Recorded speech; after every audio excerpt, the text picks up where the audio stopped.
हर पंछी की एक अपनी उड़ान की सीमा होती है।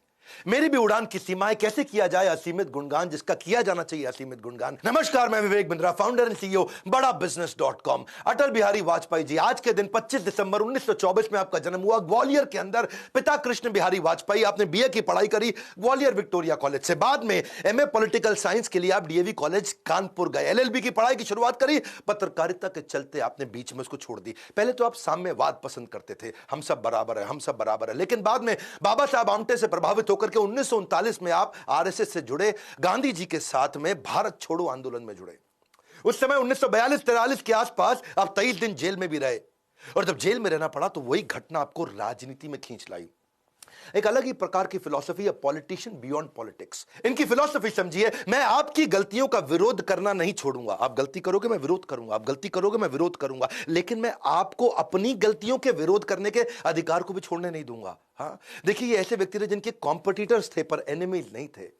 पंडित नेहरू के विचारधारा को लगातार उसका खंडन करते, लेकिन बड़ी बैलेंस्ड अप्रोच रखते हैं। ये पंडित नेहरू को बोलते थे कि आप एक ऐसे व्यक्ति हैं जिसमें चर्चिल भी है और चेम्बरलिन भी है। चर्चिल कौन थे? ये भी प्रधानमंत्री थे ब्रिटेन के, यूके के। कहते थे कि आपका बड़ा पीसफुल नेचर है चर्चिल की तरह। वो कैसे कि जब कश्मीर की बात आती है तो अब चर्चिल बन जाते हैं, और जब हैदराबाद के निजाम जो उस समय अपना अलग देश बनाना चाहते थे तो वहां पे आप चेम्बरलिन भी हो गए, जो बड़े गर्म स्वभाव के थे। चेम्बरलिन क्या थे? तो बोले मैं इतना गर्म हो गए कि जा करके आर्मी भेज के हैदराबाद को वापस भारत में मिला लिया, भारत से।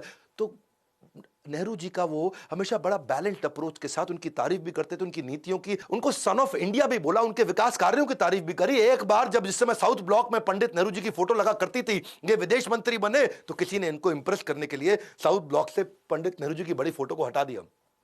और उन्होंने पूछा अपनी टीम से, वहां ब्यूरोक्रेट से, कहां गई भाई पंडित नेहरू जी की फोटो? और सब चुप थे, और अगले दिन वहां पे नेहरू जी की फोटो वापस लग गई। उस प्रकार के आदमी नहीं जैसे बाकी सब हुआ करते थे। जब ये विपक्ष में भी थे ना, तो भी पक्ष के साथ में देखते थे कि ये भारत के लिए बात हो रही है। जानते हैं 1971 के समय में इंदिरा गांधी आई थी और क्या बोली? गरीबी हटाओ, गरीबी हटाओ, गरीबी हटाओ। लेकिन वो ईस्ट पाकिस्तान वेस्ट पाकिस्तान के झगड़े में फंस गई।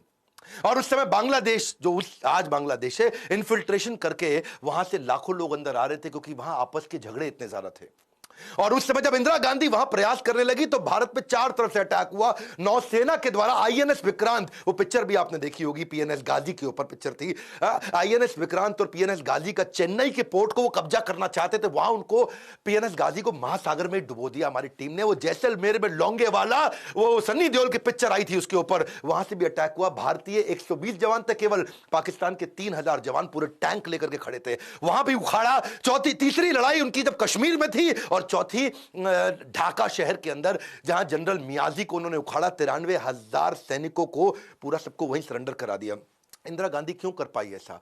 क्यों कर पाई? इसीलिए कर पाई क्योंकि वाजपेयी बोले कि यह देश की बात है, आप चिंता मत करिए। वहां विपक्ष उस समय इंदिरा गांधी को तंग करना चाहता था। वो ये कहते थे कि गरीबी हटाओ के चक्कर में आप कहां विदेश के झगड़ों में लग गए, बांग्लादेश के झगड़े में लग गए। लेकिन वाजपेयी ने कहा जब बात देश की आ रही तो सब चुप रहेंगे, पूरा का पूरा विपक्ष हमारे साथ एकजुट होकर आपको सपोर्ट करेगा।